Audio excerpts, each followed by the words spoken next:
तो स्वागत है आप सब लोगों का हमारे इस यूट्यूब चैनल में। मेरा नाम है रोहित लगस और आज इस वीडियो में हम लोग बात करने वाले हैं एचडीएफसी बैंक लिमिटेड के बारे में। काफ़ी इंपॉर्टेंट ये वीडियो होने वाला है, रेपो रेट के बारे में यहाँ पे ये वीडियो होने वाला है। तो इस वीडियो को आप एंड तक ज़रूर देखना। जानेंगे 10 से लेकर 14 जून तक क्या रहेगा यहाँ पे एचडीएफसी बैंक में, तो इस वीडियो को आप एंड तक ज़रूर देखना। तो मैं आप सब लोगों के लिए लाया हूँ एक व्हाट्सएप कम्युनिटी ग्रुप और टेलीग्राम ग्रुप, जिसमें आप लोगों को कंटिन्यूसली अपडेट दिए जाएंगे और इसकी जो लिंक है वो आपको कमेंट सेक्शन में देखने के लिए मिलेगी। अगर मैं बात करूँ इसमें हम किस बारे में बात करेंगे, तो डिविडेंड स्टॉक, जो डिविडेंड रिलेटेड जो न्यूज़ आती है, अपडेट्स आते हैं, उसके बारे में मैं आपको वहाँ पे इन्फॉर्मेशन दूंगा। बोनस स्प्लिट, किसी शेयर में स्प्लिट होगा, बोनस होगा, उससे रिलेटेड अगर कुछ अपडेट्स आते हैं, कौन सा शेयर है, उसकी फंडामेंटल एनालिसिस वगैरह सब कुछ वहाँ पे आपको प्रोवाइड करूँगा।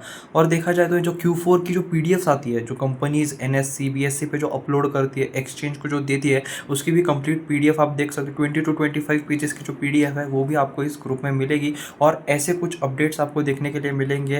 लाइक जो भी न्यूज़ आई, जो मैं कवर नहीं कर पाया एक दिन में एक वीडियो में, क्योंकि एक दिन में इतने सारे वीडियोस बनाना पॉसिबल नहीं हो पाते, तो जो बच जाती है न्यूज़ेस वो मैं इस तरह आपको टेलीग्राम ग्रुप और व्हाट्सएप कम्युनिटी पे शेयर कर देता हूँ। तो प्लीज़ ज्वाइन ज़रूर करना, लिंक जो है वो कमेंट सेक्शन में मिल जाएगी।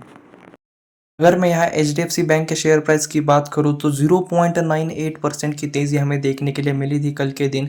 1575 रुपीज़ इसकी लास्ट ट्रेडेड प्राइस यहाँ पे देखने के लिए मिली और 15 पॉइंट्स के आसपास कुछ तेज़ी हमें यहाँ पे देखने के लिए मिली थी।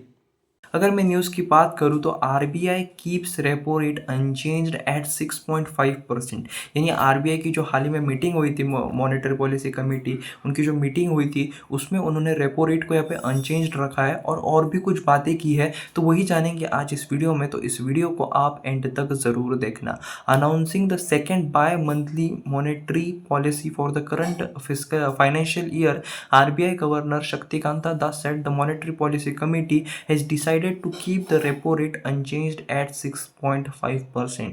यानी इस मीटिंग में यहाँ पे उन्होंने कहा है कि इनके जो रेपो रेट्स है वो अनचेंज्ड रहेंगे और वो भी कितने पे, 6.5% पे। यानी अगर किसी को नहीं पता हो कि पहले कितने थे तो उनके लिए भी बता दूं, 6.5% पहले रेपो रेट थे और वो अभी अनचेंज्ड रखा गया है, यानी अभी भी 6.5% ही यहाँ पे रहेगा। ही सेड जो मॉनेटरी पॉलिसी कमेटी है will remain watchful of elevated food inflation amid the expectations of a normal monsoon.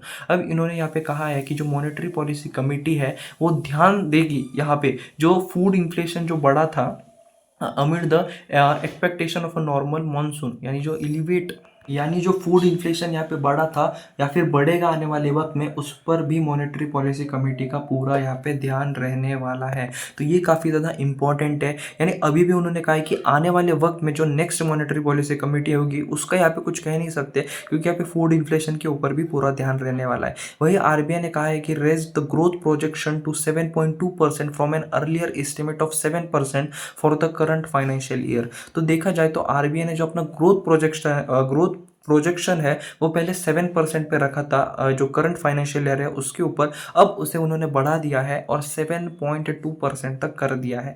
पहले वो 7% था, अब बढ़ाकर 7.2% यहाँ पे उन्होंने कर दिया है। और गवर्नमेंट ने जो सीपीआई इन्फ्लेशन है वो 4% with a margin of 2% on either side. इसका मतलब है जो सीपीआई इन्फ्लेशन है वो 4% तक यहाँ पे होना चाहिए, और अगर समझो मतलब थोड़ा एक्सटेंड भी कर दिया तो 2% ऊपर की तरफ या फिर 2% नीचे की तरफ।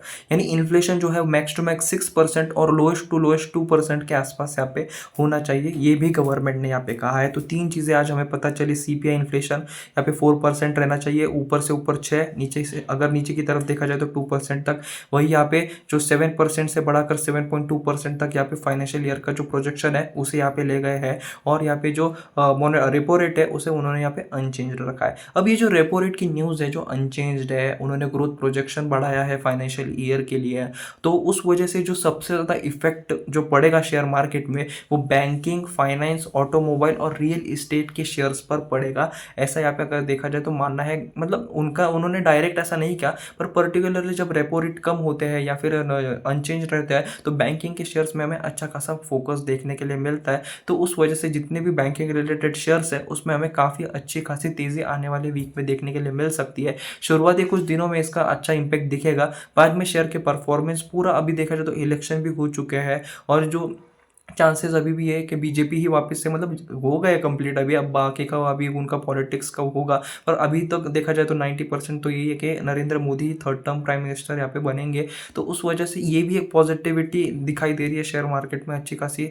पिछले 2-3 ट्रेडिंग सेशंस काफ़ी पॉजिटिव यहाँ पे रहे हैं। तो देखा जाए तो ओवरऑल सब अच्छा है, और इस न्यूज़ की वजह से बैंकिंग सेक्टर के जितने भी शेयर्स है उसमें काफ़ी अच्छा यहाँ पे इम्पैक्ट पड़ सकता है। तो आज के हमारे इस वीडियो में सिर्फ इतना ही था। आई होप आपको ये वीडियो पसंद आया होगा, थोड़ा डिटेल में हमने बात की इस वीडियो में। तो अगर आपको ये वीडियो पसंद आया हो तो इस वीडियो को लाइक ज़रूर करना, चैनल को सब्सक्राइब जरूर करना। Thanks for watching, please subscribe.